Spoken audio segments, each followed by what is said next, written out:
Hashim Ibwe, Zaka, Sarenga, Ali Kamwe, Ahmed Ali, hawa wote nitawacombine kwa leo kuwa hapa na nyinyi. Lakini pia tumie nafasi hii kumshukuru Mwenyezi Mungu kwa kunijalia mimi kuteuliwa na serikali yangu chini ya kiongozi wetu mkuu wa michezo Mheshimiwa Waziri Paul Christian Makonda kwa msemaji wa timu za taifa, na akielekeza nifanye kazi zangu chini ya Baraza la Michezo la Taifa ambalo leo mnamuona hapa msemaji wa baraza yupo. Nilipigiwa simu na Mheshimiwa Paul, nadhani ilikuwa Jumatatu, akaniambia nimeona nikuteue uwe msemaji wa timu za taifa. Naamini, akanambia, uwezo wako na kujua nataka uzisemee timu za taifa katika matukio yanayozihusu timu zetu hususan za soka. Sasa of course nilipigwa kama na gumbizi la sekunde chache, kwa sababu sikutegemea kupata appointment ile, na nilikuwa nimekaa na wife nyumbani. Nikamwambia niseme kitu kimoja tu cha kwanza, alhamdulillah, lakini niseme yes, nimekubali na hii ni heshima umenipa, na nikamwahidi kwamba nitaifanya kazi kwa uaminifu, uadilifu na weledi mkubwa kwa kile ambacho serikali inakitarajia kutoka kwangu. Kwa hiyo akanambia subiri mchakato tukamilishe, baadaye tutakutangaza.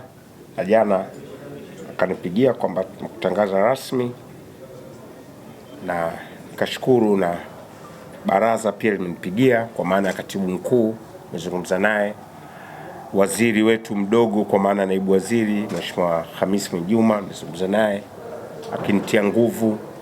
Lakini hata leo hii wakati nakuja huku nipata maelekezo ya katibu mkuu wa wizara kakaangu Gerson Msigwa kuhusu press hii na mambo mengine. Ndugu zangu wanahabari, sio kazi rahisi kama wengi wanavyodhani.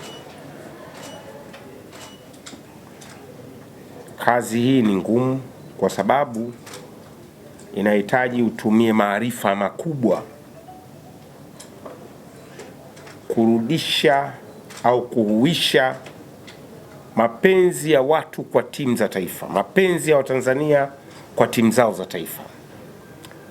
Uzuri wake, mimi Mheshimiwa Makonda wakati akiwa mkuu wa mkoa alichaguliwa kwa mwenyekiti wa kamati ya ushindi ya timu ya taifa.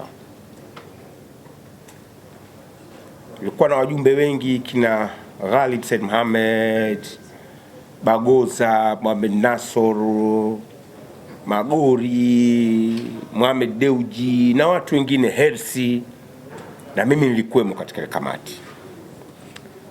Tulikuwa kama watu 9 hivi. Lakini katika ile kamati wakaniteua kwa mwenyekiti wa kamati ndogo ya hamasa timu ya taifa, na wakati ule nilikuwa msemaji wa Simba. Tulifanya kazi vizuri sana na Mheshimiwa Makonda kwa sababu tulikuwa tunafanana approach zetu, hasa kwenye eneo la hamasa. Watu wengi wanadhani hizi anazozifanya sasa hivi Mheshimiwa Makonda amezianza sasa hivi. Wakati alipokuwa mwenyekiti wa kamati ya timu ya taifa ya ushindi, nakumbuka mechi ya mwisho tulicheza na Uganda the Cranes. Ile ndio mechi katika kumbukumbu zangu iliyojaza mpaka zile ngazi pale Benjamin Mkapa hazikuwa na mahali, na tulikuwa tunafanya mikutano mingi kama hii na waandishi mliokuwepo wakati ule, Serena, Hayati, mara TFF, Kidau walikuwa kutungia na nda mikutano kule Seacliff, kuleta hamasa. Tuliamsha sana.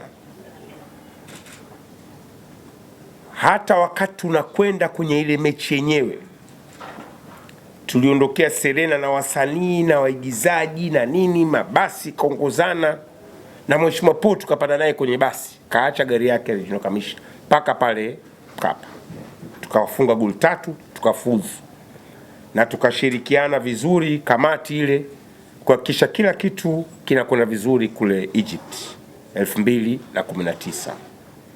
Kwa hiyo anafahamu, na mimi nilikuwa na utaratibu wakati ule wa kuwatumia sana public figures kuweza kusaidia hamasa, sio tu kwenye timu ya taifa, hata wakati nilipokuwa Yanga au Simba, wale watu maarufu wakiwa wapenzi wa Yanga wa Simba, nilikuwa nataka nao waione ni sehemu yao. Hasa pale nyumbani kwangu, Mheshimiwa Makonda wakati mwingine anambia tufanye nini, anambia bana, sasa nataka niite wasanii wa film au wanamuziki, Alikiba, si Diamond, kwa sibagui sichagui, kina Juksi, si kina Omi Dimples, tunaandaa pale malanchi na choma mbuzi. Wale wakitoka pale na wapa agenda na JB Kigosi, agenda to push timu ya taifa, tuseme kuhusu timu ya taifa, post zote kina Jokate hawa Wema, si wote, Auntie Ezekiel, wote. Ilikuwa njia iliyofanya kila mtu aione timu ya taifa ni yake. Sasa expectations za Mheshimiwa Waziri ni hizo, kurejesha hamasa, si kwamba haipo, lakini ni kuiboost zaidi. Kazi kubwa inafanywa na baraza, kazi kubwa inafanywa na TFF, lakini anataka tuongeze nguvu kuisemea timu ya taifa, kuibrand timu za taifa, kufanya kila Mtanzania aone timu ya taifa ni yake. Timu hizi za taifa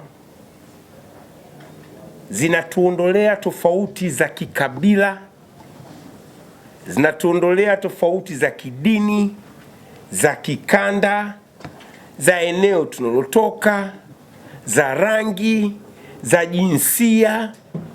When it comes kwenye national team, kila kitu kinakuwa kiko pembeni, maslahi ya nchi yanawekwa mbele.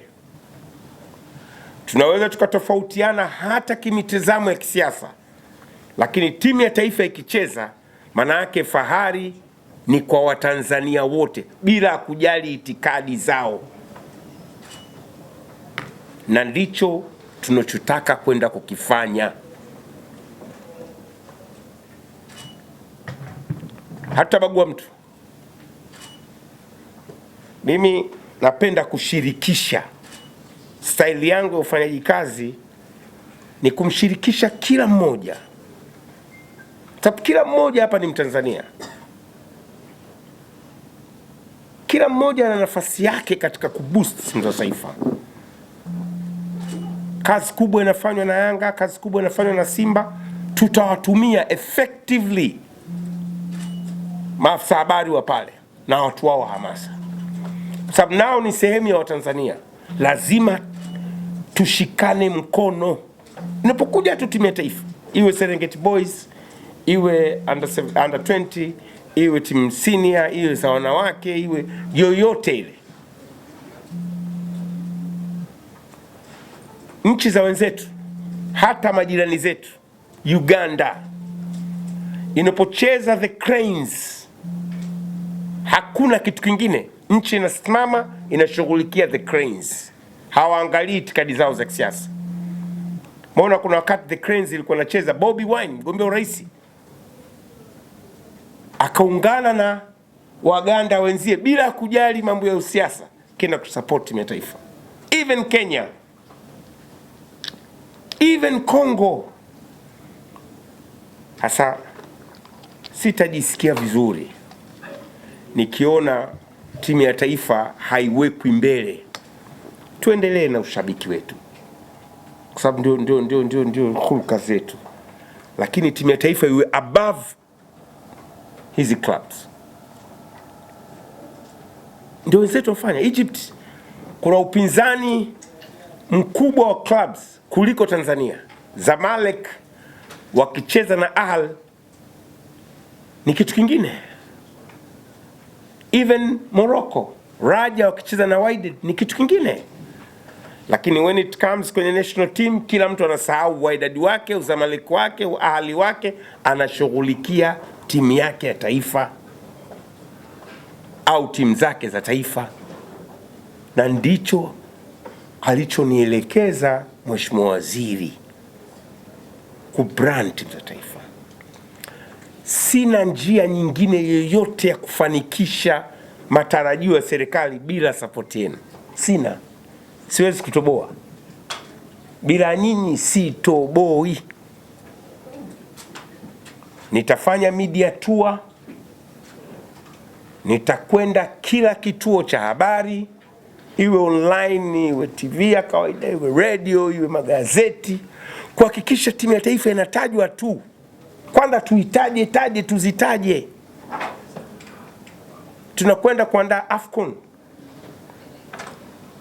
Dar es Salaam ndio opening ceremony. Game ya kwanza itachezwa Benjamin Mkapa. Tuanze kuchangamsha. Jana nilikuwa naongea na mkurugenzi wa halmashauri ya jiji Dar es Salaam, na bahati mimi ni mwenyekiti wa kamati ya mipango miji pale. Bana, sasa tuanze kuweka mabango sasa. AFCON 2027 naweka pale mitaani, airport wapi. Yaani mtu akiingia tu akishuka juu hapa mwakani kuna pigwa hapa. Nchi Dar es Salaam ichangamke, Zanzibar pachangamke, Arusha pachangamke. Kila mtu ajue kuna AFCON 2027. Leo kwa mara ya kwanza katika historia ya taifa hili, timu yetu inakwenda kucheza AFCON finals. Haijawahi kutokea. Serengeti Boys wameingia fainali. Mbona jana kidogo hamasa mtandaoni, leo watu wamefurahi sana. Kwa jana natoka Wasafi, nikasimamisha gari, nikamwambia driver simama kwanza niangalie hizi penalty. Maana nimefika nakuta makelele. Lakini ile mtaani unaona amsha watu. Kwa hiyo watu wanapenda timu za taifa. Kila mtu pale wamekaa watu kwenye sehemu tu hivi. Hawaangaliani kabila, huyu Mchaga, huyu Mnyakyusa, wote ni pale tunakuwa Tanzania. Sasa AFCON tumeingia finali. Tunakwenda World Cup Qatar ya vijana.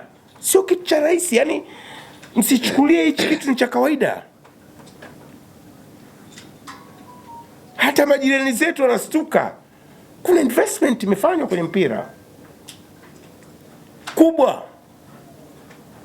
Mheshimiwa Rais ameinvest ili taifa lolote lifanikiwe kwenye sekta ya michezo, hususan football.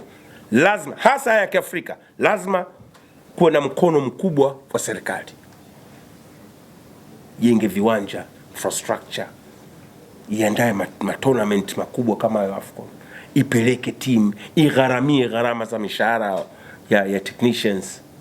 Na anafanya hivyo Mheshimiwa Rais Samia. Ndio umeona haya mafanikio yanakuja. Na nakwambieni, huu ni mwanzo tu. Huu ni mwanzo tu. Kwa aina ya utendaji kazi uliopo hivi sasa serikalini, hususan Mheshimiwa Waziri, naibu wake na watendaji wake wote wakiwemo baraza, naiona Tanzania inakwenda kutimiza ndoto za kila mpenzi wa mpira, ndoto za kila mtu wa taifa hili. Naiona nchi inachanua. Naichungulia World Cup ijayo. Naichungulia. Yaani naiona, naichungulia, naivizia hivi, nailia timing. Naiona. Nyie hamwezi kuelewa leo. Lakini mimi naiona World Cup ijayo hii. Sijui. Kama tunakwenda kucheza World Cup ya under 17. Baada ya miaka 4 hawa watoto wa leo watakuwa na miaka 21. Ukichanganya na hawa Ngorongoro ukichanganya na hawa waliokuwepo kina Fei, hey, anything can happen. Na sasa kwa sababu tumekuwa na utamaduni wa kufuzu AFCON kila mwaka, maana ili ufanikiwe lazima kwanza ushiriki mashindano ya AFCON mara kwa mara, na sasa imekuwa ni utamaduni wetu. Tuombe salama, tuendelee. Mwakani tutacheza, itakayokuja tucheze, basi kuna siku tutakwenda World Cup. Talent zipo nyingi. Nani kasema Tanzania hakuna talent? Zipo, ni kuziibua, kuzipa fursa. Jana mpira mkubwa sana, mimi nikafanya marudio, nikauangalia ule mpira, nikasema mbona naiona World Cup 2030 hadi kuwafunga sisi Egypt kwenye level ile. Piga pale goalkeeper ule saves yazofanya, angalia penalty ile ya mwisho alipokwenda, timing kenda kama kulia kenda. Sasa hii kubwa sana, msichukulie poa. Umeona jamaa wananiandikia, bwana unajua msianze kwenda kupeleka, yani mkaleta siasa, tufanye siasa. Mimi hata naongea na katibu mkuu, hataki pressure, hatoi pressure yote kwa Serengeti Boys. Wamefika finali, tutaacha wacheze, sisi kazi yetu ni kuombea. Hatupeleki pressure. Of course wakishinda, hata ikitokea bahati mbaya na Mungu aepushie mbali, wakaishia hapo finali, serikali haiwezi kuacha. Serikali ya Dr. Samia haiwezi kuacha, itafanya jambo. Lakini sasa hivi hakuna ahadi, tunakwenda bila pressure. Wamefuzu finali, wametutoa nchi kimasomaso, na sio nchi tu, Afrika Mashariki na ya Kati wameibeba. Vijana wadogo, skills, timu inanyang'anya mpira dakika zote, hawakuruhusu, wanacheza Kijerumani, ushafika, ona energy.